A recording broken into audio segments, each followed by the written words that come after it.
everybody, welcome to another edition of That Scuffed Up Show. Today is episode 14. What we got for you is the ending of the summer 2023 season. As we come to the end of our regularly scheduled summer season, we have crowned a new champion of OC Wiffle Ball. Congratulations to the Beach City Bombers in Tyler Moore and Zach Moore's team, and winning the OC Wiffle Ball World Series against the Purple Huskies. We're going to break down everything here today, from all the headlines, from not just the semifinals, but also the World Series as well. We had a pretty eventful live stream. If you guys missed it as well, myself and Steven had a pretty solid broadcast of the 3 games that happened that day. So we're going to break every single detail that came down to the wire. We kept the stat sheet of every single moment that happened. And we're going to talk about what happened and how we got to this point with our new crowned champions of the 2023 Summer World Series. My partner, Stephen Hayden, on the other side. How are we doing today? How do you feel? Well, I'm whooped right now. Based on...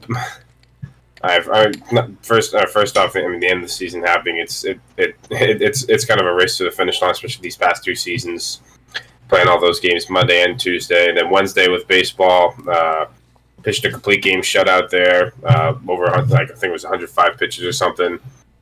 Friday playing some more wiffle ball, and then Saturday playing a lot of wiffle ball. Very, very, very busy day, and so I'm very tired, and doing all this on a Sunday right now as we're recording. I'm very tired, very whooped right now. But luckily, this podcast, we just sit around and talk. There's no physical activity going on, so I'm good for this. Yeah, we'll talk about some of the stuff that happened a day ago, as the day as this podcast is being recorded. Yesterday was the United Wiffle Ball tournament up in Upland, the second one of this year that we have attended. We'll talk about the funny story behind that, as well as I actually wasn't even supposed to be at that tournament, but we're going to talk about that one a little bit later in the show today. But it was a pretty funny series of events, but it seemed like it worked out in the end, so stay tuned for that as we get to that later in the show today. But back to our regular matters. Yeah, I'm guessing today's kind of an off day for you, if that's correct. I haven't left the house yet. I'll go out for a little bit to watch some more wiffle ball going on later today. But other than that, I'm just a lot of icing. I've iced twice already today.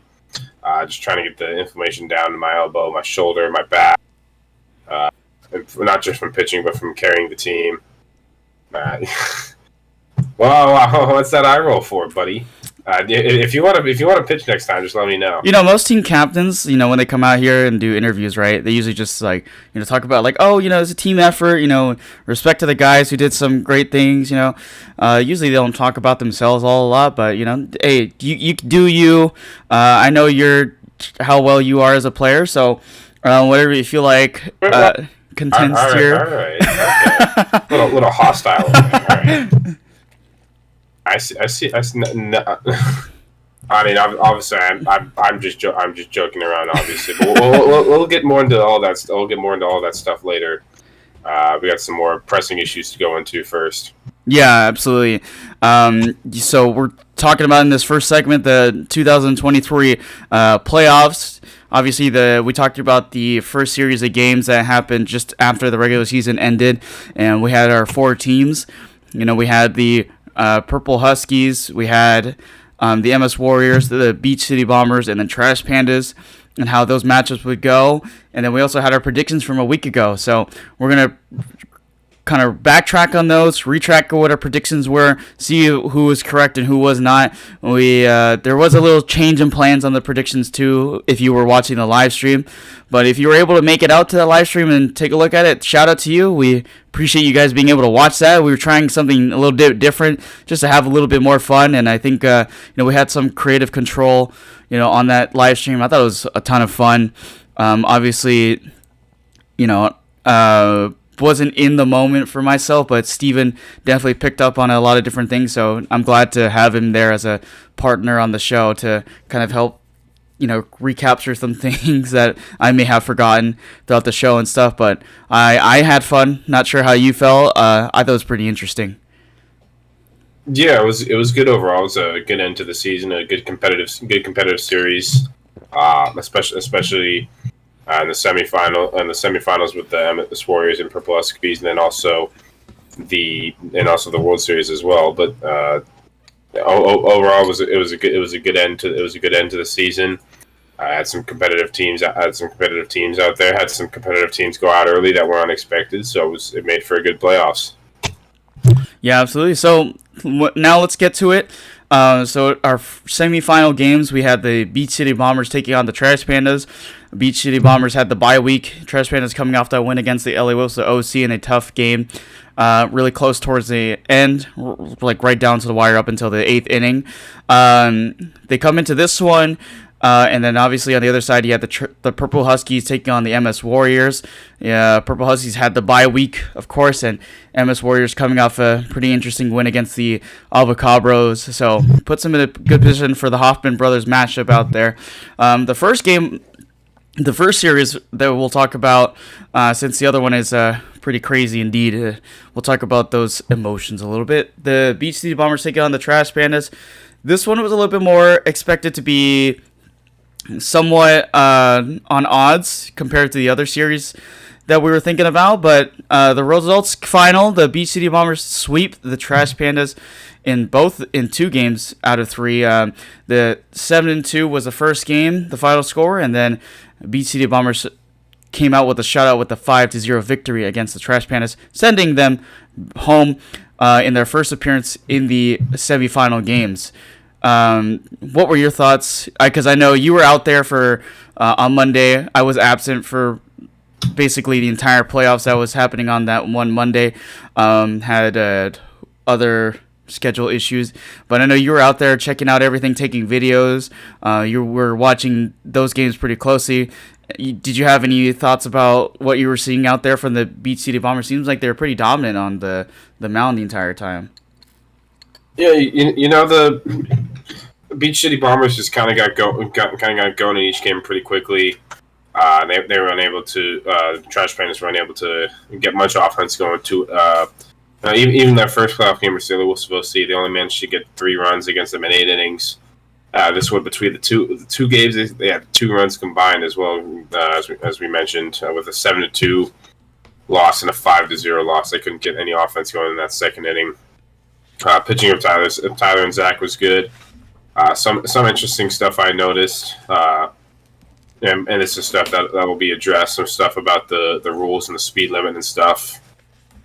Please make sure you guys are following the speed limits. We have them for a reason. You can't just say, "Oh, we're just going to agree to throw faster and just play with it." We gotta play by the rules and stuff for both sides. But overall, Beach City Bombers ended up taking the victory, kind of an expected one. I know you thought this was going to go 3 games and be a very close series, but this one ended up being a pretty clean sweep, and Beach City Bombers move on to their first World Series appearance here. Yeah, for sure. My initial prediction was that this was going to go to a 3-game series somewhat, just because, we're talking about the Trash Pandas who've had that really good offense so far. We're thinking like maybe Mo Wright's got it figured out, ready to kind of keep the Moore brothers and his team at bay on the other side of things, but they kind of held on to what their script has been the entire season, which is great pitching, great hitting on both sides, and just beating out teams straight up.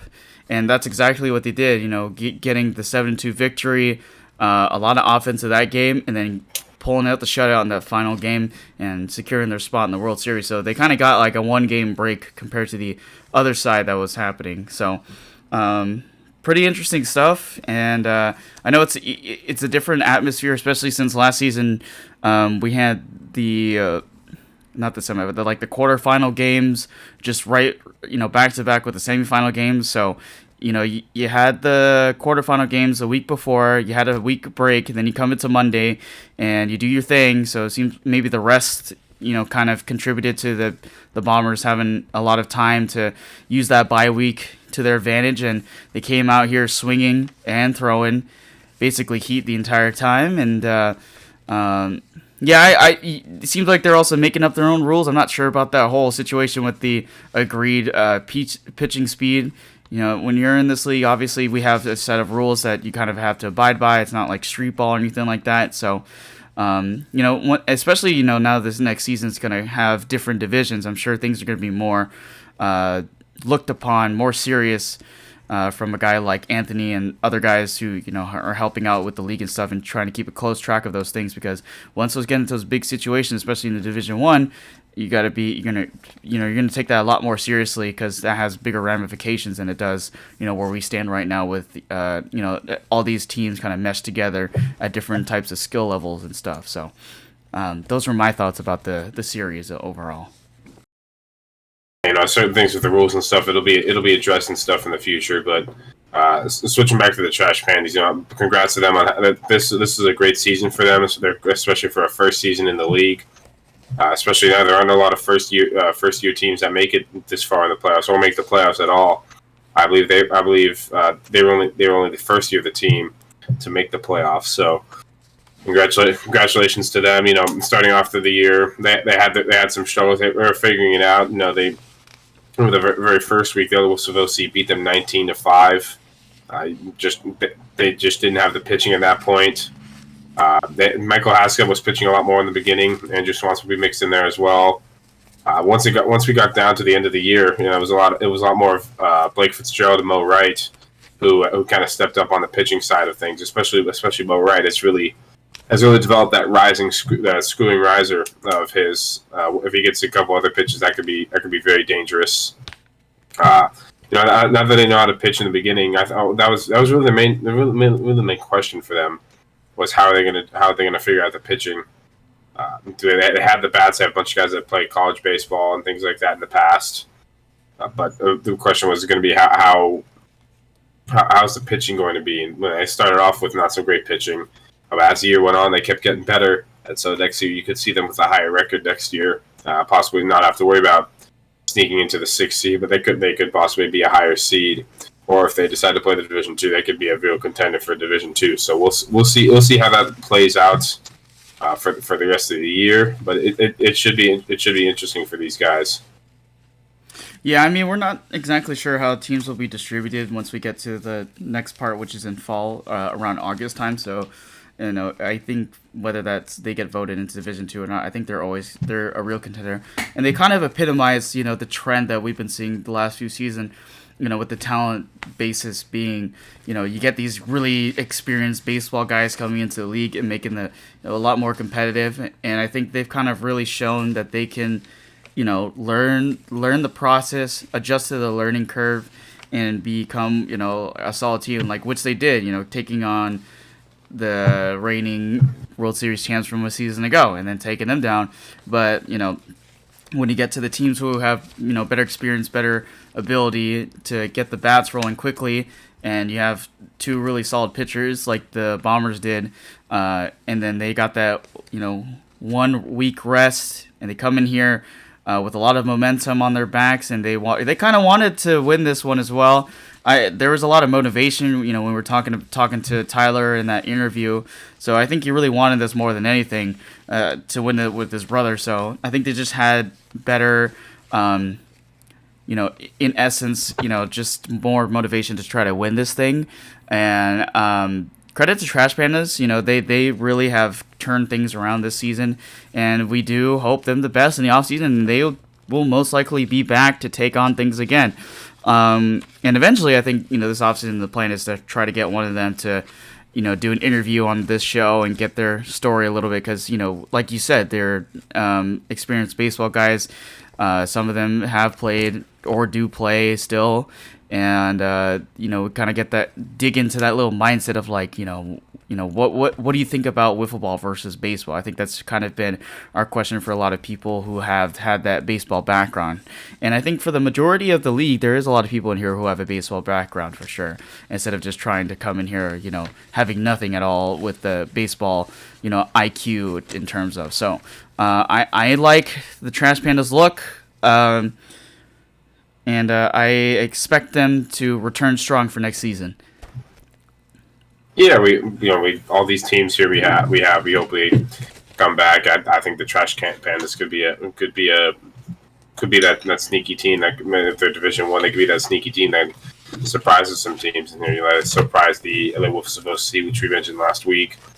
We talked about that one a little bit, but we're unable to do it against the Beach City Bombers here, and so the Beach City Bombers move on to their first World Series appearance ever. They've been around since the beginning of fall 2021, in the very first season. Actually, a funny story, Anthony Agrusa used to play for the Beach City Bombers back when they first started the league. He was the MVP that year as well for the Beach City Bombers. Had a .680 average and a .730 on base percentage, but the teams are very different back then. So overall, the Beach City Bombers, they've been around for a while. They have a lot of different guys now than they used to, but they still have Luke Beater on the team, who's been around since the beginning. Was a lot more of a pitcher back in the day, and very good player. He's got some very good stats on his career. But this year was taken a lot more over by Tyler and Zach Moore. Tyler Moore being the first-time manager and things like that. So, and Zach Moore being a Rookie of the Year candidate. So, congratulations to them, and they've moved on. Yeah, I mean, this has been kind of the different look team than what is a long time ago. Like you said, Anthony having that .680 average, being the MVP that season. But we're talking about a different time, when the pitching wasn't as competitive as it is now back then. And now here we are, maybe Anthony was cheering them on in the World Series, but, obviously we'll never know that for sure or not. And the other storyline for this team was they had a lot of free agent pickups, random guys who were trying to find a team to be a part of, and they got placed on this, with the Bombers as well. So lucky them, they found a team that basically just took them to the World Series in the entire way. I'm sure, Zach and Tyler are going to need some, and Will Cantrell too, are going to need some, back massages for carrying the team a little bit. Luke Beater's been a long time Bomber for a while, so congrats to him for being able to finally get, a ring on his finger. Essentially, obviously, we don't have rings for the World Series champions, right? But it's a big moment for them, and once we get to talking about the World Series a little bit, then we can highlight some of the big things that happened in that game. But moving on to the next series. This one, okay, let me set up the storyline here a little bit for this one. Now, the story for the Purple Huskies and MS Warriors games was that there was a possibility, and some rumors were floating around that, obviously Shaden wasn't there. True Hendrickson, there was a chance he might not be there. There was even talks he most likely wouldn't be there.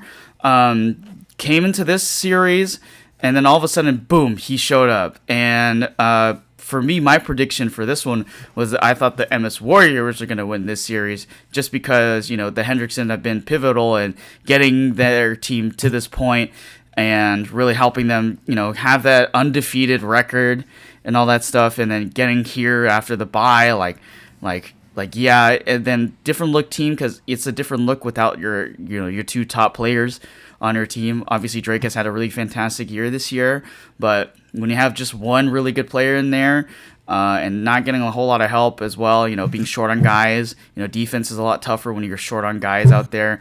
There's a lot of no man's territory on the field. But kind of why I chose the MS Warriors to win this one. But then, True Hendrickson came in, so that kind of changed the way you kind of look at how this game goes. And it looked at first that it seemed like the Purple Huskies were going to run away with this thing. First game was 7-2,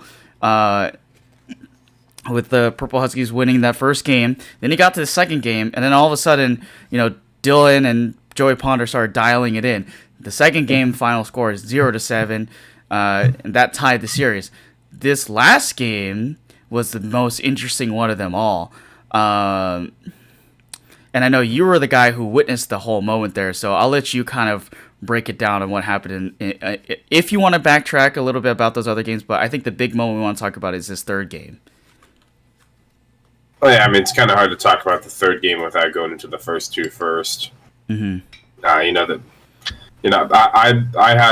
had regardless of whether true or not I was there or not. I had the MS Warriors winning this series, but with True there would have kind of solidified it. But overall, first game going on, Purple Huskies jumped out right away. It was 7-0 going into the top of the sixth inning. MS Warriors were able to get a 2-run homer in the top of the sixth inning, but I thought that kind of set the tone at first. True was hitting great against Dylan, and he was seeing him really well. He was just waiting for the ball to be up and was able to make a hit on it. So, second game, Joey and Dylan did lock it back in. They started throwing more, just get more swings and misses from the Purple Huskies. I don't know if the Purple Huskies got a little, the word would be like complacent, or if they relaxed a little bit. But all of a sudden, everyone started hitting a lot of solo and 2-run homers for the MS Warriors. Joey had a couple. I believe Dylan had one. Kyle Froome had one as well.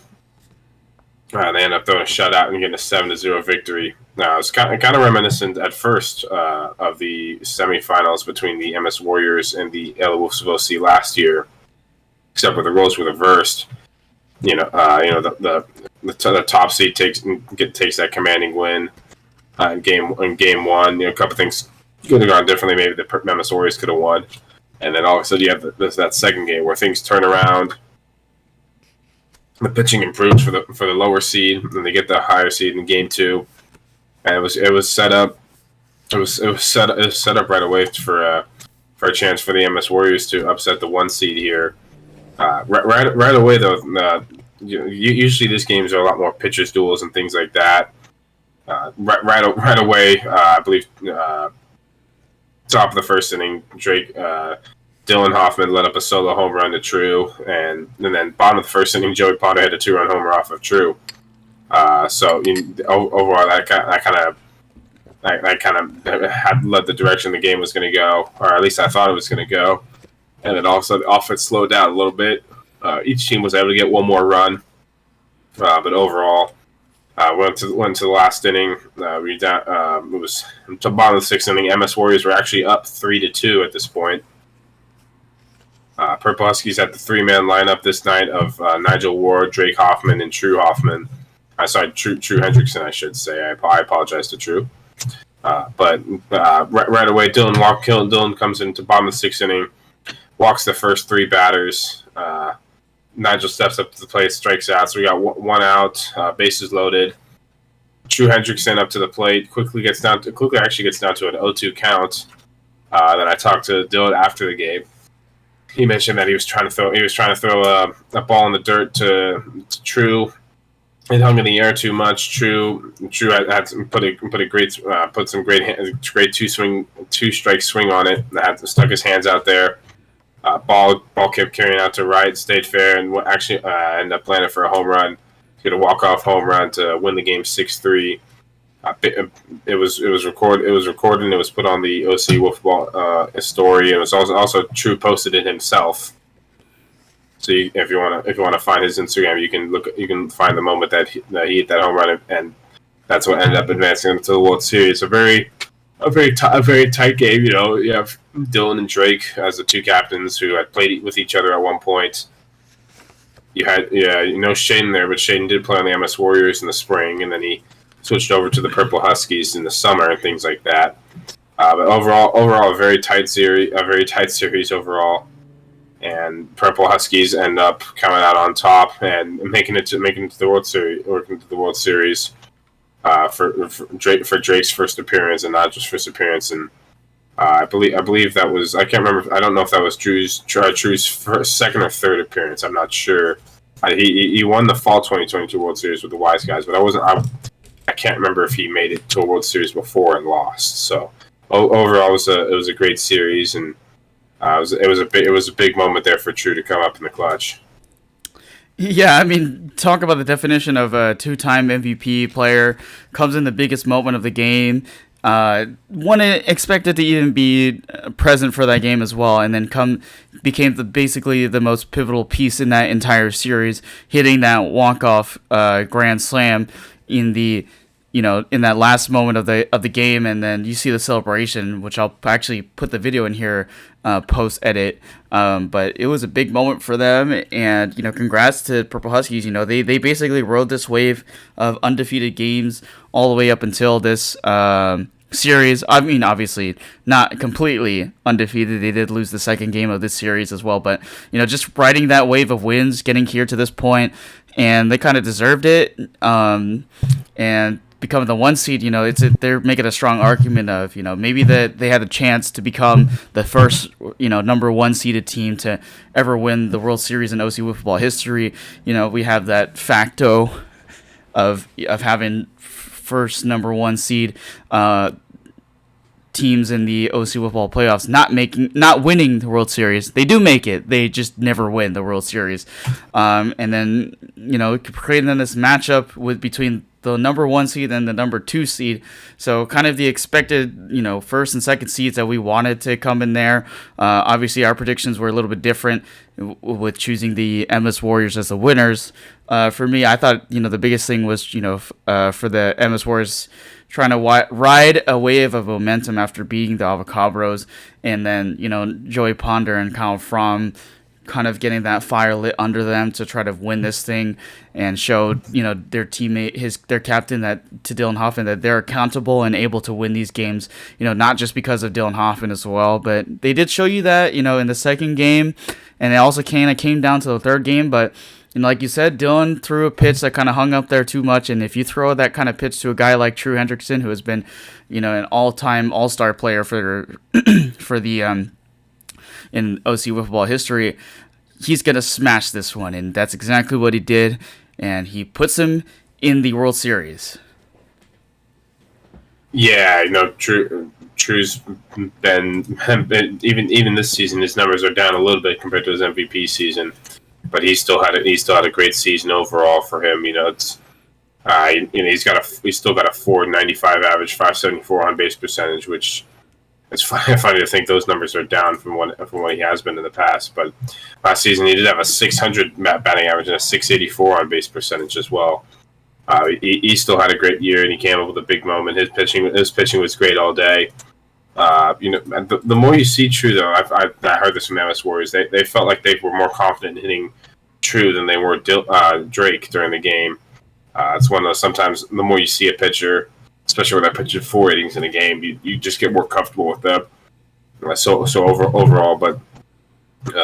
Overall, True was able to balance that out and keep the guys off balance after that first inning where he had the 2-run home run, and overall he ended up leading the team to the victory with that walk-off home run. Yeah, absolutely. And so now we get into the World Series matchup between the number 1 and number 2 seeds.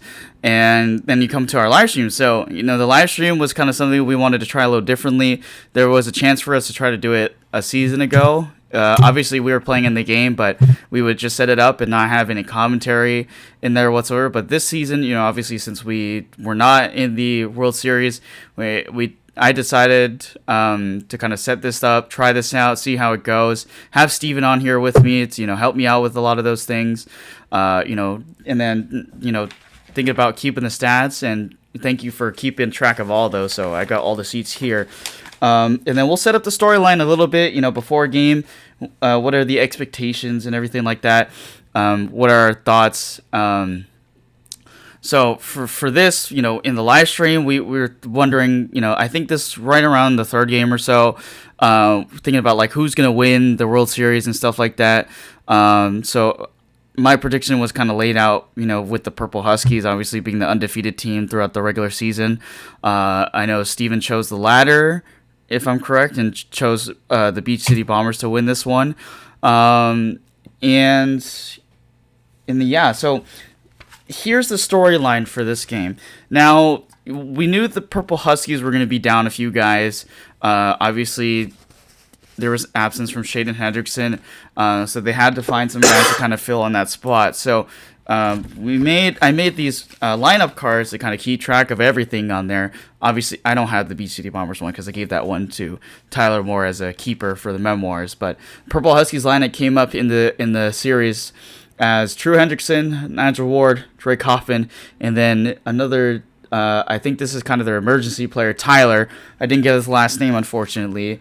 And then on the other side, the Beach City Bombers had their lineup with actually basically their entire group of guys on there. So you had Zach Moore, Will Cantrell, Tyler Moore, obviously the top 3 batters on their team. Then you had Ryder Johnston, who's kind of been in and out the entire season. You had Charlie Phillips, who's also been kind of in and out. And then Josh Hambers, apparently the day that he came for the World Series, just came back from a flight from somewhere, decided to come in here and puts himself in the lineup, and we'll talk about it in a second. But he became a really big piece of the reason why they're considered the World Series champions now. And then you had the longtime bomber Luke Beeler on there. So those were the lineups for both sides on there.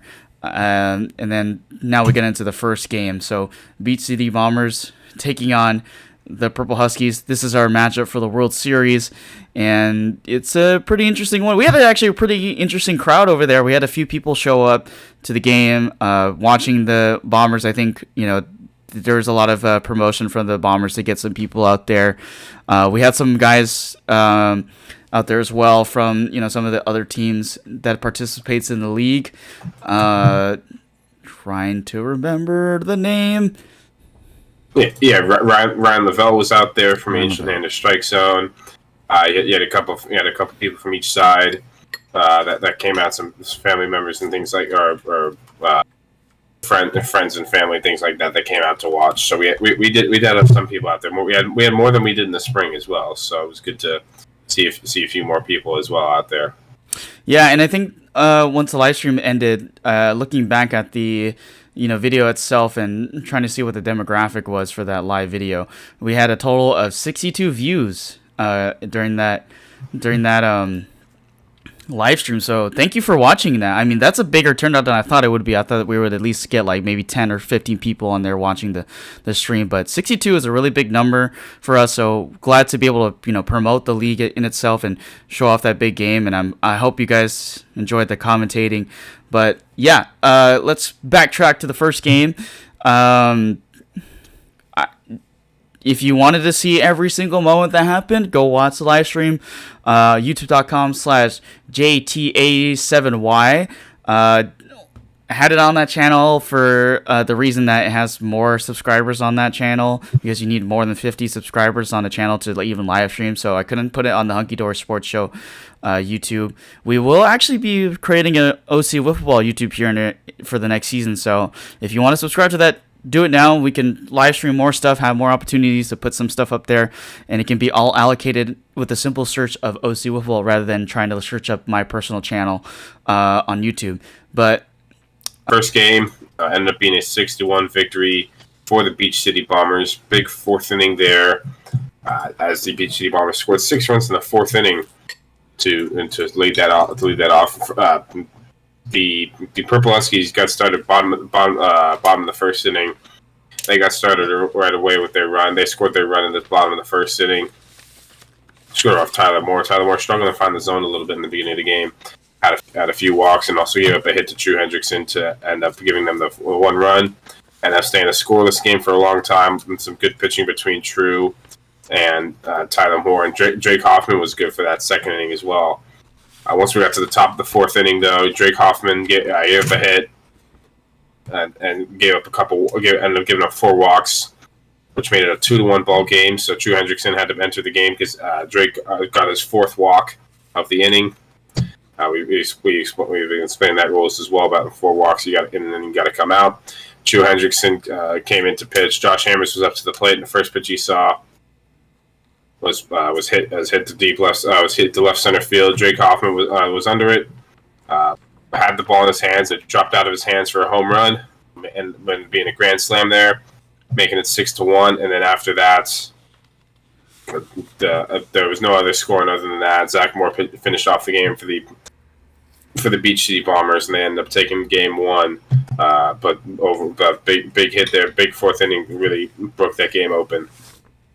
Yeah, absolutely. And, we were talking about Josh Hammers being on that late flight beforehand and showing up basically the last minute to be a participant in this World Series. Turned out to be probably one of the bigger guys for this game, especially, but in the moment, he hit a ball towards the left field side. Obviously, Drake had just been switched out for Nigel Ward out there. Or no, not Nigel Ward, I'm sorry. For True Hendrickson, who came into pitch. Just drifted out there, and there was a little bit of a breeze out in left field. And I think Drake kind of just misjudged it, bobbled it a few times, and fell to the ground. And it was right beyond the purple cones for a home run. And that was the toughest thing for Drake. You saw the frustration on his face after that, and you knew in that moment he wanted that back, and he gave up a very pivotal home run, which basically helped him cushion that win for the Bombers to win the first game. And we talk about a lot. First games, sets the tone for all series. So the Bombers kind of came out of that game riding a huge thing of momentum, especially with the support guys. We didn't really see a whole lot on the batting side from the Moore brothers in that game, but pitching-wise, they looked like they were looking pretty good. Like you said, Tyler was kind of struggling to find that zone early on, and in the second game here, which we'll talk about as I'm transitioning here, the Purple Huskies walking into the second game, they needed a win to at least keep their chances alive. Obviously this being a 3-game series. So they came into this one. The strategy, it seemed like, from the Bombers was to have one guy pitching all 4 innings and then switching over to the other guy. So to start off this one, Zach, finished off that first game, came into this game, pitched 4 innings, 11 strikeouts, which is huge. He basically held the fort down for the Bombers throughout that game. But once he used up all his 4 innings pitched, then Tyler Moore came in. I'm sorry? I just didn't realize we were going to game 2 that quickly. I thought I was gonna get a chance to talk about it. All right. Then keep going. You're good. Okay, no, we can go back. I'm sorry. Let me see. Let's go back to the first game then. Okay. Anywho, yeah, I mean, it was a interesting set of events. We talked about Drake misjudging that home run a little bit, and being frustrated throughout that. And he wanted it back. So I think that energy kind of built back into him going to the second game. But, talking about the first game, you talk about the tone setter for the series. So the Bombers, getting that first one was important in order to set the momentum tone. And it's always important to win the first game of a series to try to, get in front, jump ahead early, and give yourselves a little breather, and trying to alleviate that anxiety of being behind initially in the series. So, props to the Bombers and Hammers to get that big hit. Yeah, I mean, Drake definitely wants that one back. He considers himself one of the best outfielders in the league. We saw, we didn't see on the live stream because there was no live stream in the spring, but we saw the people who were there know how important a certain catch can make, any outfield can make. We saw Steven make a great catch in the outfield, which kind of saved the game and kept the LA Wiffles with a 2-run lead instead of having the game tied at that point. And this one kind of just went the other way. Purple Huskies were cruising at that point. Drake was struggling a little bit, but it was just 1 run allowed at that point. It was just a 1-1 game, and then wound up being 2-1. And that home run really kind of broke things open. You get a 2-1 game going to the bottom of the 4th inning. I think the Purple Huskies feel like they have a very good chance, but were unable to. And then Zach Moore came in to shut it out. So Beach City Bombers, they fought back. Josh Hammers was able to get a pitch off the True that he wanted. And fair play to them. So they ended up Beach City Bombers ended up taking game 1 of a very important series, kind of putting the Purple Huskies on the back foot there, as they're trying to battle right there. Yeah, the strategy likewise for the Huskies was switching the pitchers every inning. You had True starting off the game, and then Drake took over in the second inning. But then once you got to the 4th inning, after Drake gave up 1 run, they switched out to True Hendrickson, and then obviously we had that issue with that that catch that was dropped by Drake out there. So you're talking about those pivotal moments, like that catch you had in the World Series, and then that diving stop you had in the championship series against the formerly known plastic pitches of the Embassy Warriors. And then, Mooney is having a really pivotal catch, diving catch in that series as well. So, not just pitching, not just hitting it, you have to have a great defense behind your back to help you out, in those big situational moments. And, defense was such a issue for our team, especially, that little play that happens in the infield in that game of the quarterfinals against the Trash Pandas. Ethan trying to make a clean play, and obviously it came off his hands and turned into a single, which became, the driving winning run for the Trash Pandas to make it to the next part of the playoffs. So defense is hugely important in these situations, and it proves to you, why you need it. So tough play. I'm sure he wanted that one back, but he's got another game. He had another game to kind of bring things back together and give his team a chance to, take things back into his own hands. The Bombers on the other side had their strategy built in. It seemed like having, Zach Moore coming in there, and then Tyler Moore started off the game. You're struggling a little bit. I mean, he did pretty good. 8 strikeouts. Their strategy was to kind of have the pitchers kind of throw all 4 innings and then switch over to the next guy and then carry it over into the next game. But the third game is when they kind of switch things around. But keeping it in line with the first game, I think that strategy kind of worked out for them. Yeah, I know. Worked well for the first game. We saw how good Zach was in there. Then leading into that second game, Zach continued to be great. We'll talk more about Zach a little later on. Talk about his numbers and things like that. But overall, it was a great start. It was a great start to Game 2. Game 2, both teams threw 4 innings, with True pitching the first 4 innings as well. Both teams hadn't scored a run, hadn't got many hits at that point. Maybe a couple. I think there were 2 hits there from True in the first 4 innings. And then once we got to the top of the 5th inning, tied up, came back into pitch, and the first 2 batters he saw. Actually, funny enough, I wasn't watching. I went to the bathroom, and Nigel Ward and Drake Hoffman hit. I came out. Next thing I knew, Drake Hoffman was hitting a home run. Obviously, Nigel Ward had hit a home run right before that. Those ended up being the difference makers in Game 2, as the away team wins for the second game in there. In Game 2, Beach City Bombers were the home team, ended up being a 2-0 victory for the Purple Huskies, thanks to those back-to-back home runs from Nigel and Drake. Who had struggled hitting at that point, but they finally saw a pitch they wanted, and both of them just carried out. I think Nigel's just about got out, and Drake's got out a little bit further. But those are big moments for them. They were in that final semifinal game. They were very reliant on True. He had all 6 of their RBIs, and then to get those home runs from Nigel and Drake to win Game 2 it was big for their confidence for all 3 of them. Yeah, for absolutely, the confidence-wise things, True, the writing that, those wave of emotions after that, walk-off win that carry them into this World Series. But, it's kind of a beater when you have a play that, Drake had in that first game, and, that kind of kills you a little bit on the inside, and then you start getting frustrated and a little flustered on the inside.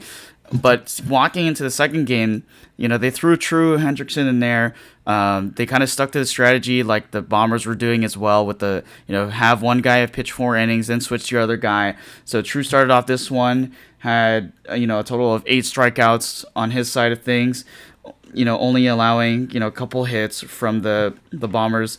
This is, we really didn't see a whole lot of batting from the Moore brothers up until this point either way. Josh Hammer's continuing off his pretty good day, getting a single. Luke Beeler got a single off of True Hendrickson. Those didn't obviously come in as runs. And then on the other side, Zach Moore was pitching, for the Bombers and was pitching really, really good. 11 strikeouts in total for him on his outing throughout 4 innings at that second game. And then this is where, the big moment, switching pitchers in the 5th inning. Tyler Moore was struggling a little bit in that first game, like you were talking about, and come in here and then gave up 2 back-to-back home runs from Nigel Ward and Drake Hoffman. Drake Hoffman needed that home run to kind of help build his confidence back up, going into the third game. And it turned out to be pivotal, and Drake Hoffman came in, switched out with his teammate, and held the fort down for his guys, and only struck out 5 guys, didn't allow any other runs, and kept their chances alive for the third game. So it was pivotal for them to get those home runs and keep the Bombers at bay, which is what they did in the second game. So different look from what it looked like from the first game, but if Drake made that catch in the first game, if we look back at the series as it has so far, it's basically been pretty close. It's been a pitcher's duel up until this point. Yeah, that's what you get with these two teams. These two teams have the lowest team ERA in the league. Drake actually had the lowest ERA in the league according to the stats, although he did not have a whole lot of innings, which is going to hurt his potential Cy Young opportunities. He had a .53 ERA on the year, only allowed 2 runs on the whole year, but also only pitched 22 innings. When you compare that to other Cy Young candidates such as his twin brother, Dylan Hoffman, who had 48 innings pitched and with a 2 ERA. And then you also have a guy like Steven Hayden, who had 44 and a third innings pitched, 97 strikeouts, and he had a 1.9 ERA on the year. And those extra innings, they do matter, especially when you have your third innings pitched on your team. Both Shaden and True had more innings pitched for the Purple Huskies than Drake did. So, but Drake Hoffman, after that first game, lost a little bit in the 4th inning. He had to come in the 6th inning of Game 1. He was able to get that out pretty easily, and then he started locking it in. The Beach City Bombers were uncomfortable against him, and they might have been more uncomfortable if Drake was hitting the strike zone in the 4th inning of Game 1. This could have been over in 2, and the Purple Huskies could have been that first ever 1 seed to ever win it. But alas, they do get this Game 2 today. So on this day, so and they were in the opposite position now. Haven't lost a lot this whole year, but they were able to send it to Game 3. Thanks to the good pitching and thanks to the home runs from Nigel and Drake. Yeah, absolutely. So as they carry over into the third game, I think the biggest question became this for the third game is are the Bombers going to switch up their strategy a little bit? Would they keep the same strategy, and then would the Purple Huskies be able to kind of break through that pitching barrier that the Bombers have been riding on the entire series, and then with their guy, the backup guy that they had in Tyler for the Purple Huskies, would he be the kind of X factor player that would turn things around for them? So that's kind of the expectation going into the third game. After Nigel and Drake hit those home runs, giving them a little bit of momentum, keeping things alive for them in the World Series, and giving them a chance to take this and become the first number 1 seed to win the World Series ever in OSU football history. So coming into this one, the Bombers actually threw Tyler out there for the first 2 innings. He got 5 strikeouts, I should say. I'm sorry. And then they switched over to Zach Moore later in the game, who basically became the relief setup and closer for them. Had 6 strikeouts in total in that Game 3. On the other side of things, they decided to stick with Drake. He'd been pitching in that second game pretty well, so he stuck out there for 4 innings, got a total of 8 strikeouts. True Hendrickson came back in, struck out 3, but it just became the question of, do your support players really do a good job of picking up the mantle and giving your team a chance? And then obviously your best players, do your best players, they've been kind of quiet the entire time up until now. Is this where things kind of get activated? Is this where we see that all-star factor come into play in this series? Ryder Johnston in that second inning, facing Drake Hoffman, came away with a solo home run. The two of them, Josh Hammers and Ryder Johnson, have been kind of absent for most part. So we didn't really have a good idea of whether they're going to be very good in this series or not. And it turned out they were actually probably some of the biggest pieces on their offense. They help them get those runs in against a tough team like the Purple Huskies. And it played a really pivotal part. And then you get to the 5th inning where they switched over to True Hendrickson. He gave up 3 runs, so that extended their lead 4-0. And the Purple Huskies were not hitting whatsoever for a majority of the time. Either singles, walks, or strikeouts on the sheet that I'm looking at, and pretty tough day for them for sure. But let me get your thoughts as you were breaking this down while we were doing the live stream. To me, it seemed like the magic number somebody needed to get to was 2 to be able to win this game. Right in that top of the second inning, with Drake pitching, Ryder Johnson did get that solo home run. 1-0. I didn't think that was going to be enough. I thought whoever was going to get to 2 first was going to run his first based off the pitching that was going on, was going to be able to win this game. And then once, but it was a surprising decision for them to go to Drake Hoffman for that long. Drake Hoffman, he had that 6. He gave up 5 of the 6 runs in that 4th inning of Game 1. It was surprising to see him pitch that. He pitched the first 4 innings of Game 3. Other than that solo home run, he didn't really give up much other offense. That's the only run he allowed as well. Then once they got and then on the other side until that point, Tyler pitched 2 innings, which I wasn't sure if they were going to stick with Zach or to continue on, as he was pitching pretty well since Tyler gave up those 2 home runs in the 5th inning.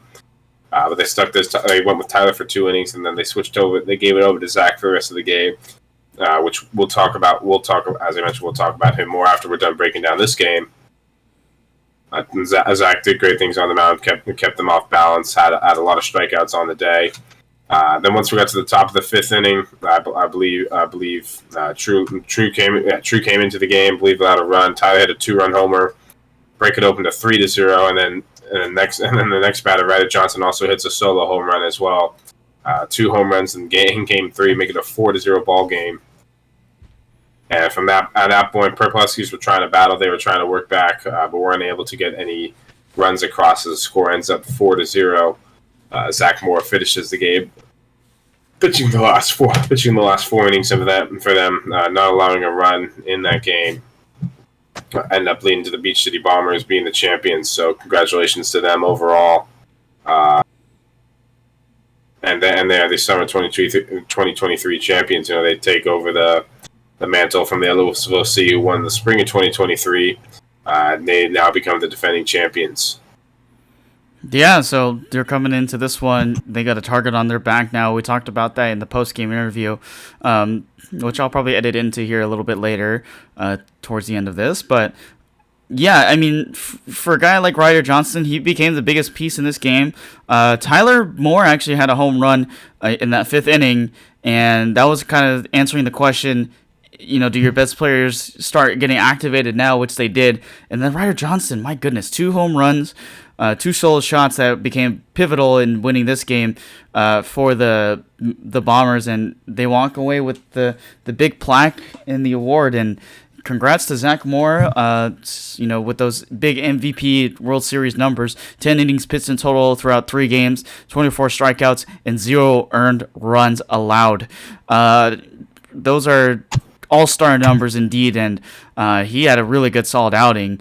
And we talked about it a little bit in that post-game interview. He's just a guy who's kind of locked in, keyed in the entire time.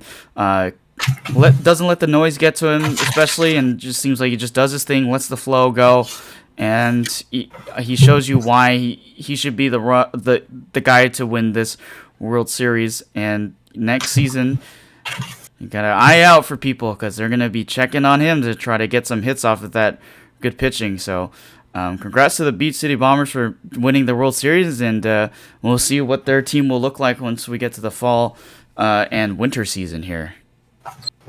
Yeah, we had some discussion during the broadcast about who was the World Series MVP.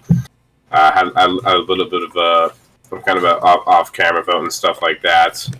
You had mentioned you thought possibly Tyler Moore or possibly Josh Hammers or Ryder Johnson would be that.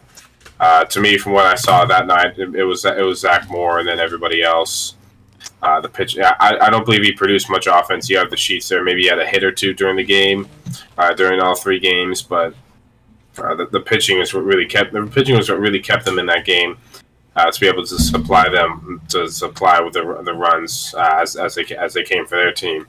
I mean, you have 10 innings pitched, you have 24 strikeouts, only 6 outs that are recorded, none from a strikeout that he had, and then not allowing a single run the whole World Series is a big accomplishment.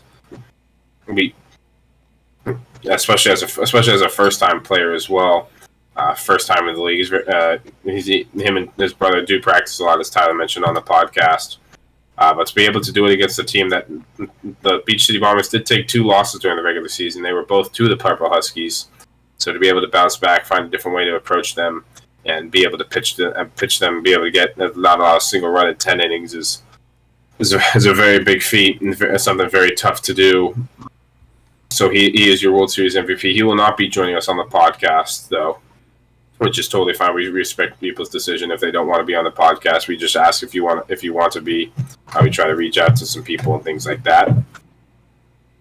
But congratulations to Zach Moore on winning. He was the World Series MVP, especially in mine and Anthony's eyes, based off of what he did. And then also congratulations to the Beach City Bombers for the accomplishment they had. Coming in last year, they were the last place team. As we've heard the story, they were the last place team, and then coming in this year, Tyler was pitching good. He showed some good signs last year, but didn't have that second pitcher. Once they had Zach out there, things started to look a little bit different for them, and then guys like the Ryder Johnston and Josh Harris and Will Cantrell contributed to this team and ended up being able to win the whole thing. We'll see if they're able to do it next year. There hasn't been a repeat winner since last year, the summer of 2022. We'll see if anything changes and there's any possibility that he can come back. But there'll be some teams that'll be looking at them with a target on them, not have a target on their back, and they kind of came in. Nobody really knew what to expect too much. Nobody knew who Zach Moore was. I just heard he was Tyler's brother. But now people coming into this league are gonna know who he is, and it's gonna be a little tougher season for them. We'll see if they're able to continue on some of their more success.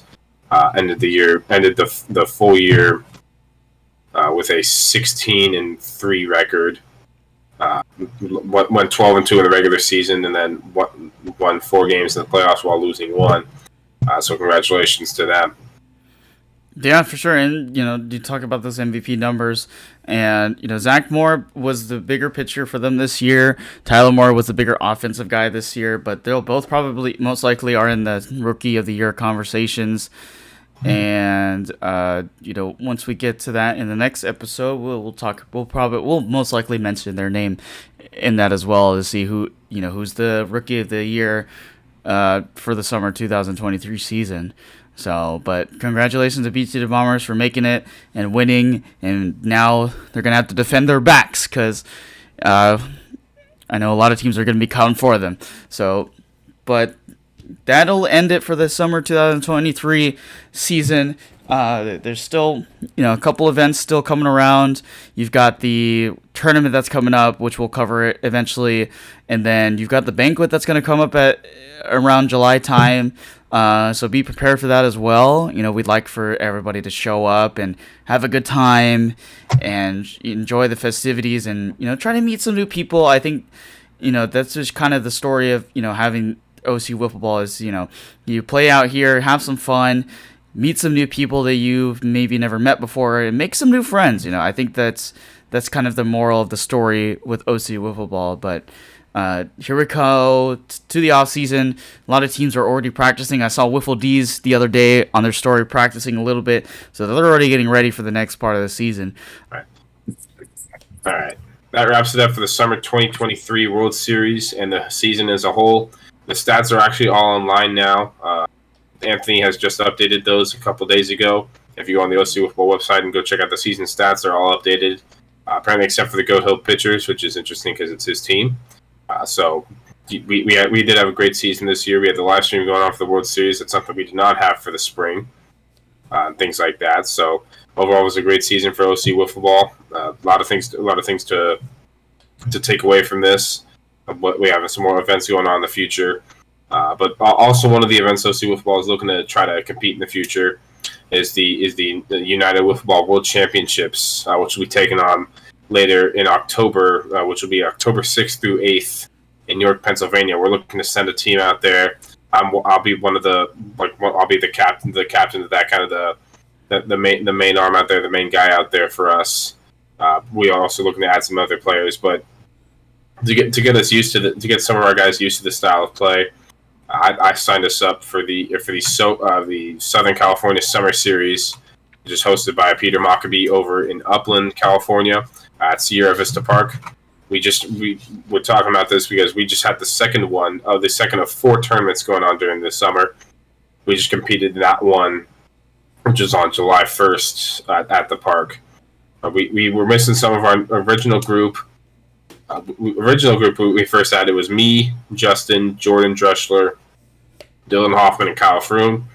We did pretty good in that tournament. We went 2-2 on the day. We finished 5th out of 8 teams. We lost in the quarterfinals to a team called Wiffzilla, which ended up winning the whole tournament that time. This time we were missing a few people. Kyle Froome and Dylan Hoffman were out due to baseball conflicts. I was able to go. I was able to get out of baseball. We thought Justin Lee was going to be out at first. So I'm reaching out, asking guys. The only person that ended up saying yes to me is the guy that's joining us on the podcast right now is Ethan Lee, teammate of us on the other Wiffles OC, getting his first big bad experience. Ethan, when you got the text that night, what were you nervous at all? What were you thinking about possibly going into a completely different style of wiffle ball? I'll be honest here. I was playing video games when I got that text, and I was like, "Oh shit, Siemens!" I'm like, "Oh shit, dude. God, don't curse." I can't curse. No, it's a kids show. Wait, this is a kids show? No, it's a family-friendly show, you twat. We're trying not to curse, please. Oh my goodness. Okay, there's another Any part. cursing before has been bleeped out by Justin. Another part I gotta cut out now. Here we go. I mean, like, let's see. I mean, different rules, different, no speed limit. It was a lot different for me.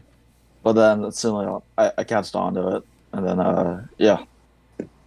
Yeah, so originally it was going to just be the 3 of us. It was going to be you, me, and Jordan out there. Jordan was able to come out there on the day. Then all of a sudden I'm getting a text message around like 9:40 or so with Justin talking about, I'm going to show up to the game. It's like, oh, okay, yeah, for sure. We get first game's at 10. And he's talking about, no, I'm showing up to the baseball game. We had a baseball game at 1 o'clock that day, which I wasn't planning on going to at all. I was planning on being at this tournament all day. I was planning to try to do well. So a little bit of confusion. Justin ends up showing up there like 5-10 minutes before our first game starts. We end up somehow getting 4 out there on the day. So, which you can play with these rules. They are 4 innings. You can play with 4 people on the field.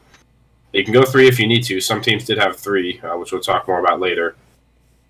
But we end up having 4. We ended up doing all right. First game. Actually, before we get into the games and stuff, let's go.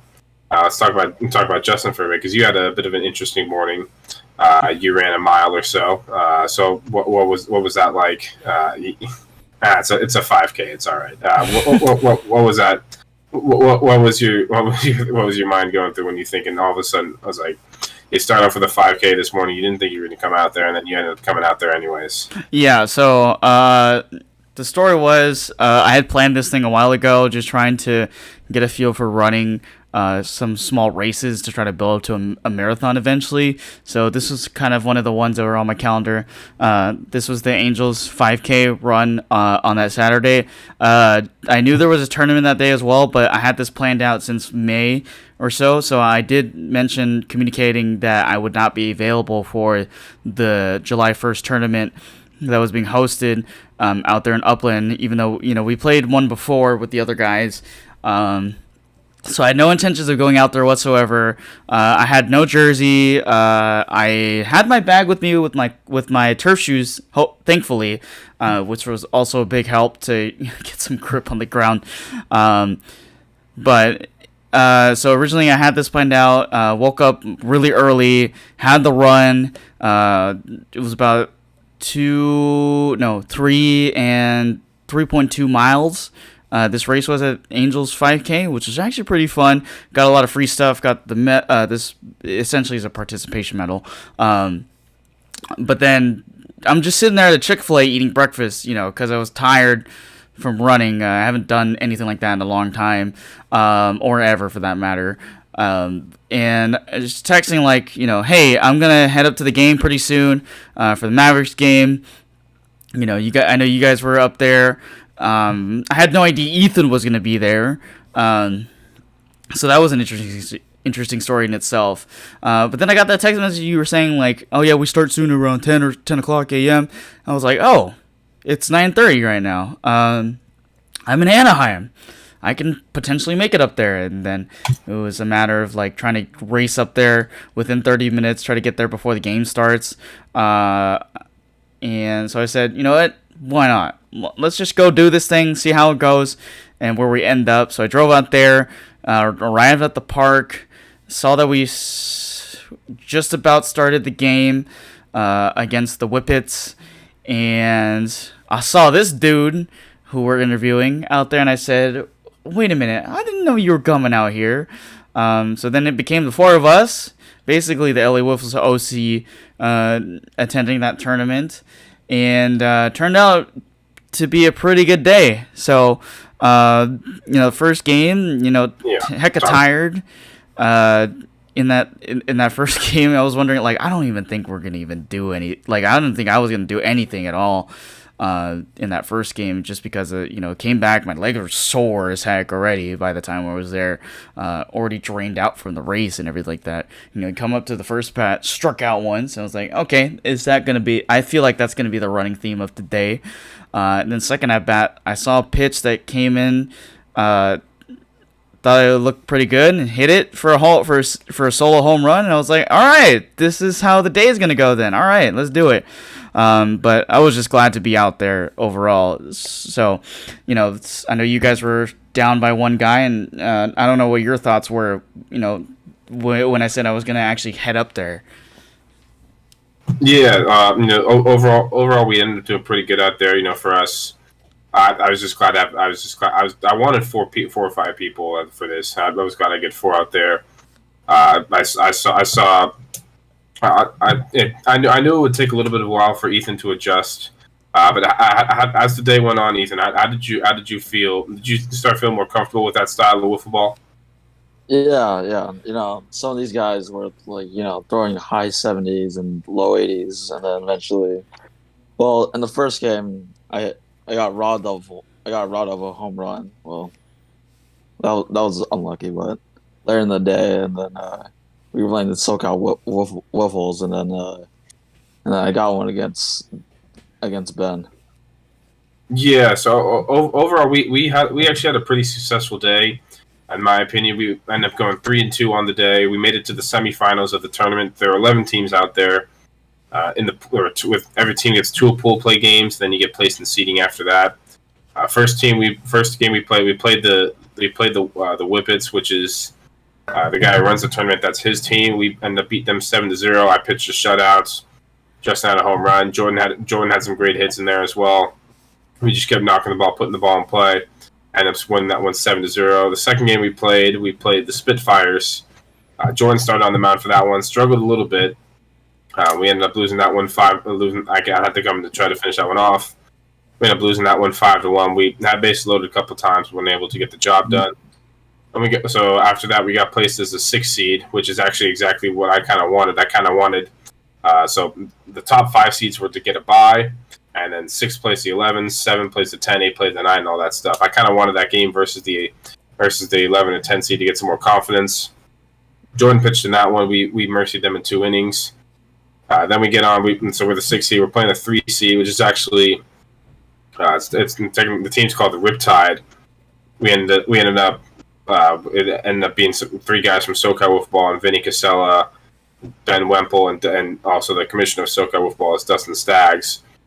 We get off to a 7-0 lead thanks to that lead breaking open due to an Ethan Lee grand slam, which kind of came out of nowhere. He kept saying he was an oppo hitter the whole day, and then pulled this one barely fair, and he pulled it. So They ended up scoring a few runs in the bottom of the third inning, making a 7-6 ball game. Then after that, I was able to, with runners on first and third, I was able to shut them out and not allow another run, which put us in the semifinals against the team called Wiffles. Just a couple guys that are ranked in the national wiffle ball rankings list, including one Randy Dalby, who was number 40 on the list. The first tournament we played, we got knocked out by them. They mercied us in 3 innings, 10-0. Had a perfect game thrown against us. I was just thinking, I just didn't want to get mercied here. I want to be able to play a full 4 innings, which luckily we were able to. Ended up being a 7-1 game we lost. This was by this point, this is my 4th game pitching. I'm going on fumes at this point, but I was still rolling strong. I was still throwing hard. The Wiffles guys actually told me they were kind of impressed that this was my 4th game and I was still throwing that hard. It was hot out there. It was getting up to the low 90s out there at certain points. Lost that game 7-1. I did have a solo home run in that game. It was the only base runner we had actually in that game. It was that solo home run. Lost that one 7-1, but overall I'm proud of the 4 of us being able to do that well with different scenarios. My arm was already hurting that day because Wednesday I had pitched a complete game in baseball, and Friday I had to pitch in wiffle ball as well for a SoCal Wiffle series, which will come out much later. We'll talk more about SoCal Wiffle ball next week when my first series comes out. But and overall, we ended up losing to Wiffles 7-1. They ended up winning the championship 11-6 in extra innings. They end up beating the Cajuns. It was the 1 versus the 2 seed. Overall, I felt. What were your guys' thoughts? How'd you guys feel the game? The day went overall. Coming into that tournament, basically had little to zero expectations of how that would go. Just because, running, you come in there low energy and you're like, okay, how do I set the tone for these kinds of things? And again, having that history from that first tournament, seeing how the ball was thrown from a lot of these guys, you kind of built that image in your head like, okay, this is what to expect coming into this. There was a couple of other different teams out there too. We played the 12 seed. They had some guys who were kind of out of control, but then they had, like a small dude that was lighting up, with the ball and throwing some pretty good pitches out there. So credit to him, he was pretty cool. And then just for the most, I felt like, for me personally, it felt like I was seeing the ball a little better, in tracking where they went. So I think the majority of the day was me just walking, for the most part, getting maybe a few hits here and there, but I think the biggest one for me was just getting that home run, off the second at bat, and being like, okay, that helps my confidence a little bit into this, which is what I wanted to ask Ethan actually, since he's never seen guys like this ever pitch before, and I want to ask him, did you have any expectations besides, what you talked about before, such as, playing against a team like Wiffzilla, especially, and seeing that, and how does that going to help you the next time you come out to one of these tournaments?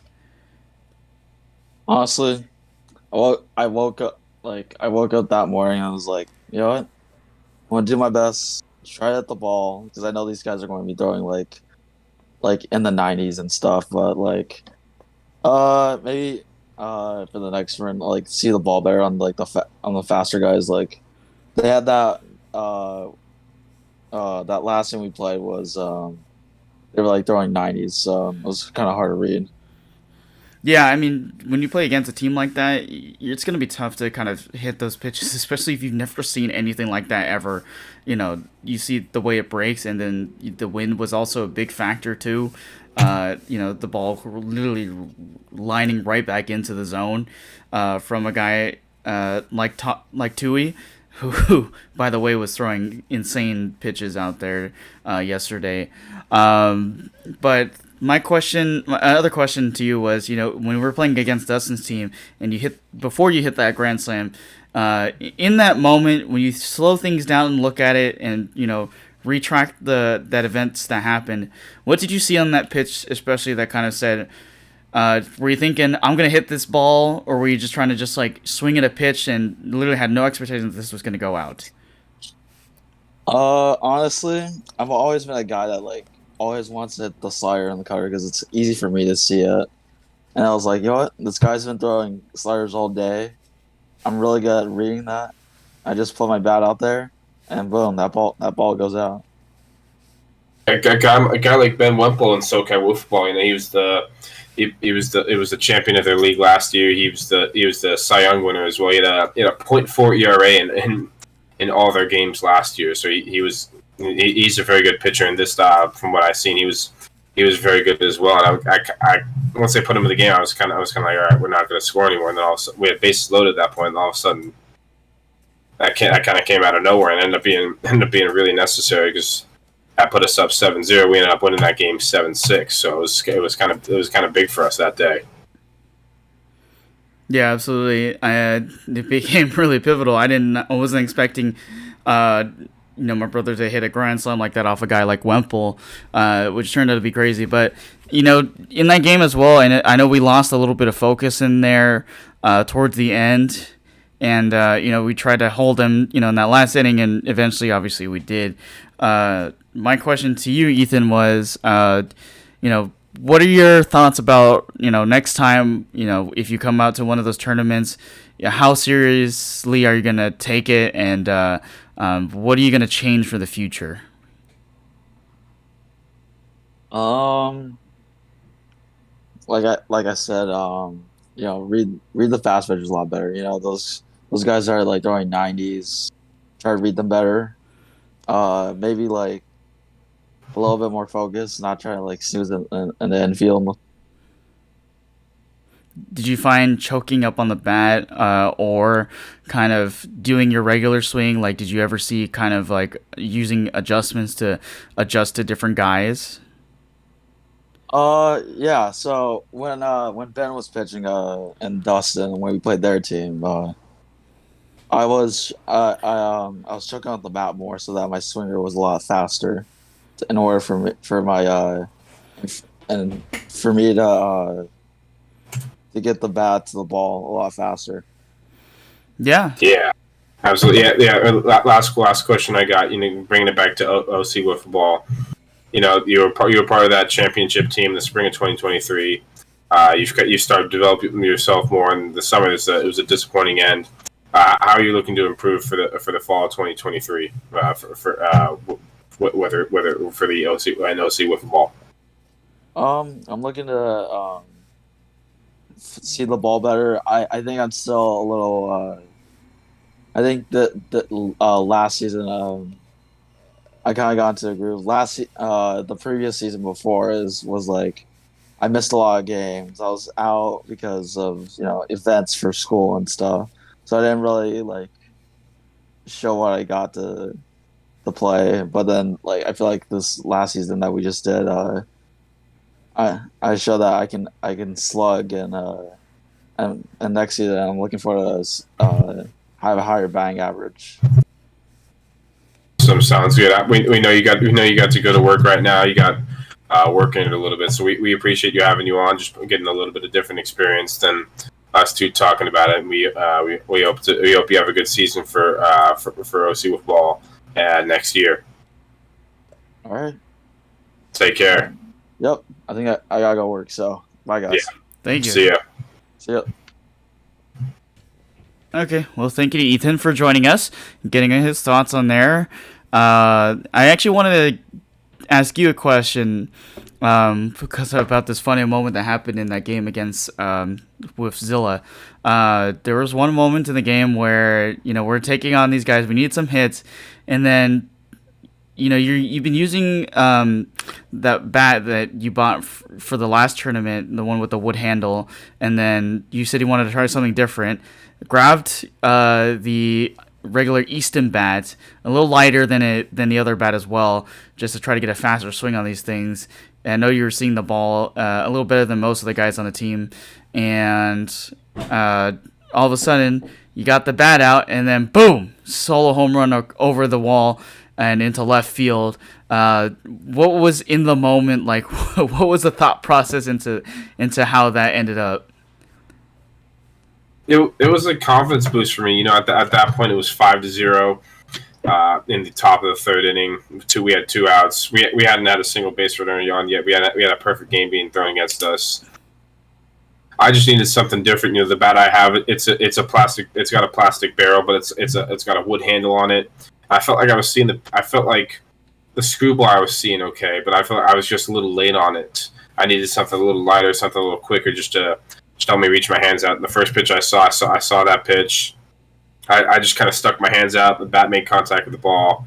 The wind did help carry it a little bit, and it ended up going over the fence for a home run. I think even they were a little bit stunned by the fact that just happened. They threw a perfect game against us the first time that we played each other, and then this time they end up just throwing. They still had a perfect game other than that one hit, but I think they were a little surprised as well, and it kind of it put a good mood on stuff. I didn't like I said before, I didn't want to get mercied in this game. The main thing, I just want to make sure we played a full 4 innings. I wanted to feel some dignity and not get mercied here. And I expected them to win the whole thing, which they did. They won that tournament yesterday. On July 1st. It's yesterday for us as we're recording this. But overall, that moment, it was a cool moment for me. It kind of dominated us the whole game. And actually, in my next at bat, I had a ground out, which I still put a decent ball into play. I was just happy to put it into play and not strike out again, because at that point we had pretty much struck out the whole time. Yeah, this is interesting stuff to finally get some hits out there for yourself, especially because I know that you see that as improvement. And against a team like that, my question is like, how did you feel, after hitting that home run, being able to hit off a guy like Tourney, who's one of those great pitchers? Do you see this as like a step towards building up to consistently hitting off guys that can throw up in those upper 90s? I'm working on figuring that out. I'm the only one in our league that really has a little bit of experience with like that fast pitching. And so far I've been the only one to really have success with it. We've seen that pitching twice. I hit a couple ground balls when we first played him as well. I felt like I was just missing some stuff when we played against Randy. We hit against Randy. I thought I was seeing him okay. Probably a little better than Tourney, to be honest. But whether it be pitching, I felt like I did a little bit of job pitching against them. The cut ball, I was using cut balls this time versus Scuffed the first time, and I felt like it made a difference. I had more of a 2-seam going on. Except like Tourney he just kept hitting everything against me. Possibly could have had 2 home runs. It did end up with one. We had one of the power lines. That was a little bit of a debate. But overall, I felt like I was pitching better to them. I felt like I was making some better pitches, and even so, I could have been less runs. I felt like I gave up a couple unlucky hits. A couple that just roll just in front of the foul line. They stop, which means it's a single. So I felt like I had a couple of those. I was unlucky, but hitting wise, I want to be one of these guys that gets like ranked in these lists in the drop the top 100 and things like that. I want to be a guy who goes around and keeps playing with the ball around, possibly even around the country and things like that. So to be able to finally get that one, and that's part of the reason I'm playing the SoCal Wiffle Ball, is to try to get some more experience. Because I just like to play. I want to keep playing. It's been my out from baseball when my baseball career ends. So I would say to get that one, to feel like at least it was somewhat competitive. Maybe it wasn't for that Wiffzilla, but I felt like it was at least we at least put up somewhat of a good effort against Wiffzilla and made it respectable instead of a 10-0 loss in the quarterfinals. Absolutely, yeah. This is some great thought process. I know you have a lot of passion for this as well. I'm wondering what the end goal obviously would be if you're interested in, potentially participating in MLW in the future as well. You've shown interest that you want to go to the tournament up in Pennsylvania / New York. in October. So that'll be a great experience for yourself, and it'll help you build your stature as a player, an individual, in the wiffle ball world. So who knows? Someday we could be idolizing your career as a wiffle ball player in the future, and I think you're taking the right step towards it. But back to the tournament stuff. I actually wanted to ask you a question about the strategy into going into these things. You've kind of played around a little bit the last tournament, and then now coming into this one, you actually had your custom knife balls that you had available made, and you're throwing them in there and using them for the pitching stuff. Did you find a difference using the cut balls that you had versus the ones that you had from last time? Yeah, it's a lot different. The more you scuff up or cut a ball. I was talking to someone about this at the tournament, not this last one, the previous one. Talk about the more that you scuff or you cut up a wiffle ball, the more screwing action you get. You get in our league, you don't have a lot of screwballs going on.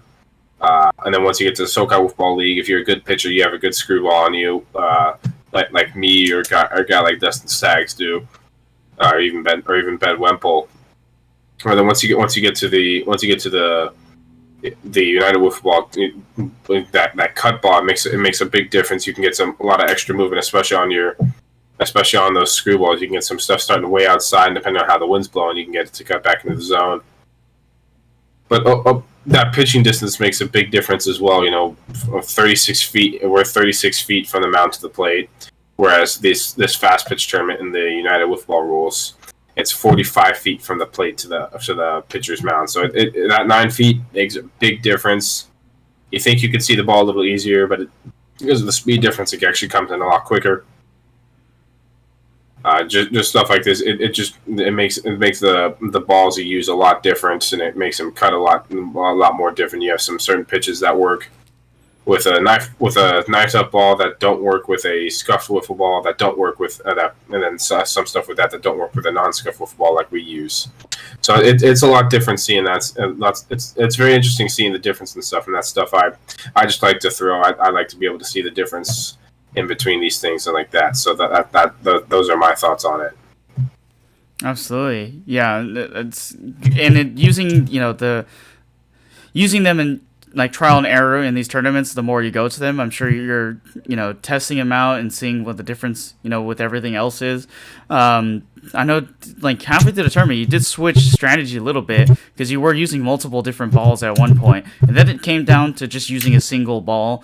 What did you find in that strategy overall, just using one ball as opposed to having multiple out there for yourself? With OC Wiffle Ball, we have a bunch of balls out there in a bucket for us. With SoCal Wiffle Ball, you can have 3 balls on you at a time. But the United Wiffle Ball rules, you can only use 1 ball at a time unless it gets cracked. Which I had a couple of those happen because they're cut up and they can crack pretty easily.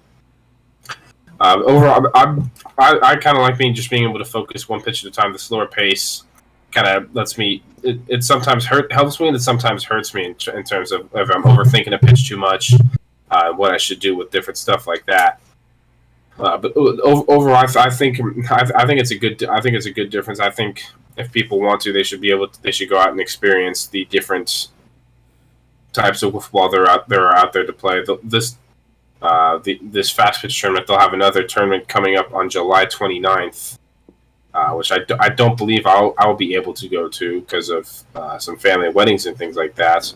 But we did gain some more points for this tournament, looking to possibly try to get some money for some travel and things like that. But overall, it's a fun atmosphere out there. It's much different. You get some more competitive guys out of these fast pitch tournaments and things like that. It's just a different thing to experience. Yeah, for me especially, I know it's a big different thing to see. You got the netting out there. The rules are a little bit different. Ghost runners are managed in a different way. If you got ball touches the wall, for example, that's a double. If there's a runner on second, he scores obviously. So there's a lot of different changes between OC Wiffle Ball and the United Wiffle Ball rules, and I think you see that lapse a little bit, especially like with Jordan Drexler. Yesterday's having some of those lapses a little bit, asking like, how does this work? How does that work? And I think, just getting those rules refined in the head, just to be like, okay, that's what we're supposed to do. That's how it works with this kind of situation. And that's how we should play this game. And then, you go back to OC Football, then you readjust to those rules back then. But I think, exposure to these tournaments is going to help build a team that understands the rules and can take advantage of what works and what doesn't, especially in those tournaments. Playing against teams who usually do it on a daily basis, per se, or however often they decide to do so. And there's a lot of experience out there, and I think it's really good for us. But another strategy thing I want to talk about, not necessarily relating to that relates to me a little bit, but not necessarily my play. It's just the strategy of pitchers and things like that. If we're going to be able to, if we want to go compete in these fast pitch tournaments like this, I'm not going to be able to throw that many games. I threw in 4 games yesterday. I'm not going to be able to. My arm's not going to be able to live if I throw in that many games for these fast pitch tournaments, because there'll be some better hitters out there. We need to be able to develop guys like Jordan Drexler. I think I was talking to him after the tournament. I know he wants to get better. I think he gets some practice at this. I think he can really improve and be able to see some changes that are different, because he can throw a little harder than me. So if he locks in and throws strikes, then I think he can be really good. There's the potential interest from a guy like Tyler Moore. He talked about possibly wanting to go to York, Pennsylvania. He needs to. I want to try to get him out to one of these tournaments. Try to get him some experience pitching and stuff like that, because it's a much different atmosphere going and a much different distance going from 36 to 45, I should say, in terms of pitching distance. But we're gonna have to develop some guys. Because I can't pitch every at bat. Usually these other teams, they have 4 or 5 guys. All of them can pitch. They have their lesser guys pitch in the opening games, the pool play games, and then as you get into the elimination games and stuff, then you have your top pitchers start pitching. And because you've saved their arms in the beginning, they can pitch better in the end. So it'll be figuring that part out. Yeah. Whether we're able to get those guys to be able to pitch, because I can't pitch every game. It's physically impossible for anyone to pitch that many games and to do well in all those games. I don't know how. I don't think we'll do very well if we go out to York, Pennsylvania, but I'm hoping to at least win a game or two. We'll see what happens. If we can make it, if we can at least win a game, depending on who we play, I think that can be considered a success for us. But we'll see what happens as we get closer to that. Hopefully, I start developing more Tyler and Jordan, because I've had some success so far at the fast pitch level. I mean, I've won the games I've pitched. I've won 4 games, and the only 2 I've lost have been to Wiffzilla. So I have a 4-2 record. So we'll see what happens. Yeah, it's going to take time to kind of build up to that, especially, but for the batting wise part, I think that's just whoever you're going to select for your team, whether they're going to train to see those fast pitches eventually.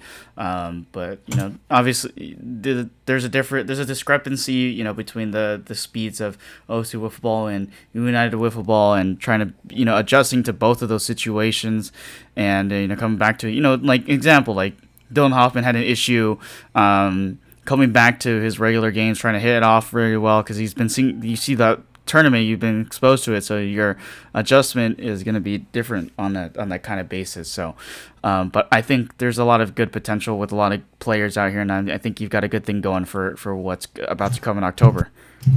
Yeah, part of the stuff I do with the league, I do a lot of stuff on the field for OC with ball, but I also do a lot of this tournament stuff where I kind of organize teams for tournaments and stuff. And luckily, I have a couple teammates on my own team for OC with ball that want to go play in these tournaments, such as Jordan and Justin. And then Ethan stepped up and was able to come out to this past tournament, as we just interviewed him. But if there are other guys that want to come out and play in tournaments and make your own team, feel free. We'll have our tournament coming up here. The dates are still unsure, but we're working on those. We got the SoCal tournaments on here. We got the fast pitch tournaments. If you want something really different, so it's good to experience it. I have to do a lot of adjusting in between each series, in between each tournament and series and things like that. But it's good.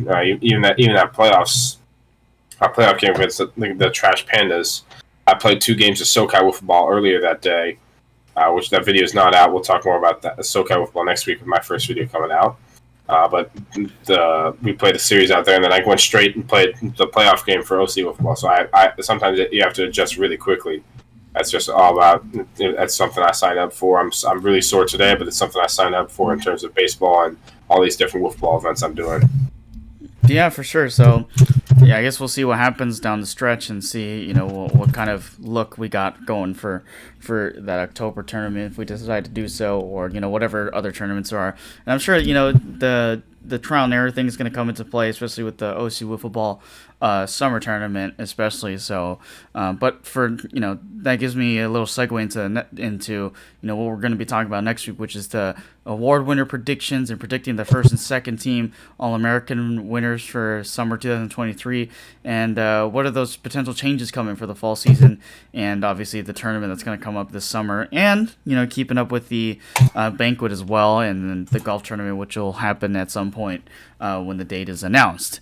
I know you have to leave eventually, but just to confirm, we will be continuing the podcast and stuff during this little break in the off season. We still have stuff to talk about, as you mentioned. Next week we'll predict our award winners, predict who we think the first and second team All-American players for the summer, new changes, tournaments, any updates with me in different wiffle ball leagues, stuff like that.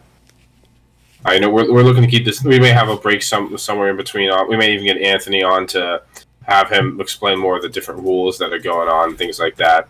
We still have some debate. We have some meetup as he's currently out of the country right now. He's got his vacation right now after the season is over. So, but overall, we're looking forward to good things for the fall of 2023. And we got some stuff lined up to finish off the season. But this one we wanted to be a lot about the World Series and a little bit about that tournament as well. So, since we didn't have an interview for the World Series, we thought we'd do an interview for that fast pitch tournament. So, thanks to Ethan for coming on, and then finally, congratulations to the Beach City Bombers for winning your first championship.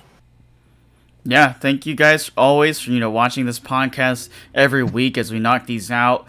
We enjoy doing these for you guys, and make sure you guys go follow all the OC Wiffle Ball affiliated Instagram accounts. Obviously, go follow the main Instagram for OC Wiffle Ball as well, and the Hunky Dory Sports Show Instagram too, and keep up with all the live updates on what's going on around the league, what's going to happen eventually. Obviously, we have a big off season, so we're going to try to keep those stories together as much as possible, and get all the sweet, juicy news for next season and what's going to happen. But doesn't sound right. Juicy news. Juicy news, it's, if some team decides to shake up and get some new people, it's a little zesty in there, it's a little juicied up. Okay. Not need to be zesty, but okay. But everyone watching this today, at the time we're recording this, which is July 2nd, happy 4th of July, happy Independence Day. Enjoy this time with your families. Enjoy the fireworks show that you're going to go watch. Make this a great holiday, whatever barbecue you're going to head up, and just enjoy this time off with your families. And we wish you guys, happy 4th of July. And we'll see you guys in the next episode. And there's we got a lot of stuff to cover. So that's it for us. Justin Lee here with Stephen Hayden, and I think we'll see you guys in episode 15. Yeah, have a good one, guys. We're coming back. Yes, sir.